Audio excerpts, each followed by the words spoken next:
Think, a person's heart has become so weak that it can't even properly pump blood. All medicines have failed, and even taking a single breath has become difficult. And then suddenly, the doctors say, now there is only one option left: heart transplant. But have you ever wondered how a heart transplant surgery actually happens? Is the old heart really removed? And if it is removed, then how does the patient stay alive during that time? Come on, today I will explain the entire process to you step by step in simple language. First of all, understand this. Heart transplant is not a normal surgery. Actually, a heart transplant happens when the heart becomes so weak that it can't pump blood to the body. As a result, the patient has trouble breathing, gets tired while walking, develops swelling in the body, and has to be hospitalized repeatedly. This is called end-stage heart failure.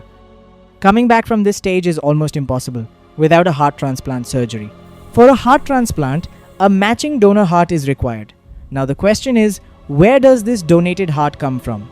Actually, the donor heart usually comes from a brain-dead patient. Their heart is still beating, but the person is legally dead. As soon as a matching donor heart is found, doctors first check the blood group and also check the size. If everything matches, they immediately get emergency approval. Then a surgical team goes to the donor hospital. The doctors carefully remove the heart and place it in an ice preservation solution. But to transplant this heart, there is a maximum of only 4 to 6 hours available. Now comes the actual heart transplant surgery. The patient is taken to the operation theater. First, the patient is given general anesthesia, which makes them completely unconscious.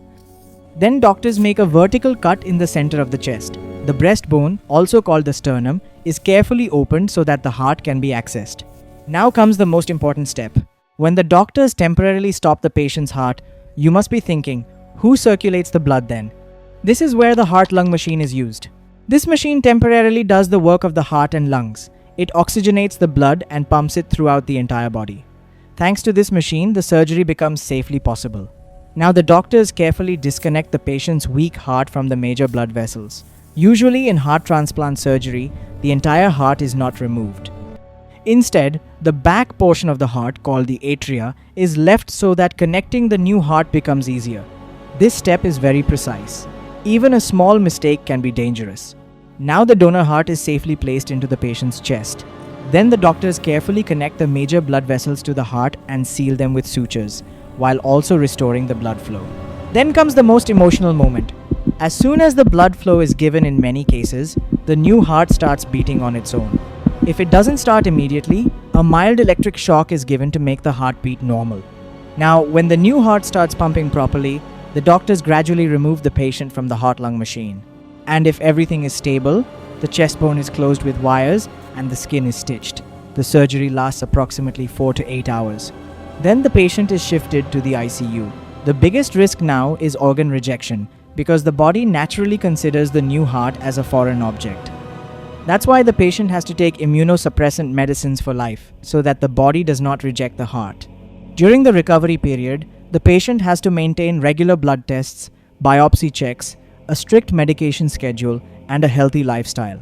Have you ever seen or heard about this surgery? And tell me in the comments, which surgery or topic should I cover in the next video? And if you like this video, don't forget to give it a like, subscribe to the channel, and press the bell icon.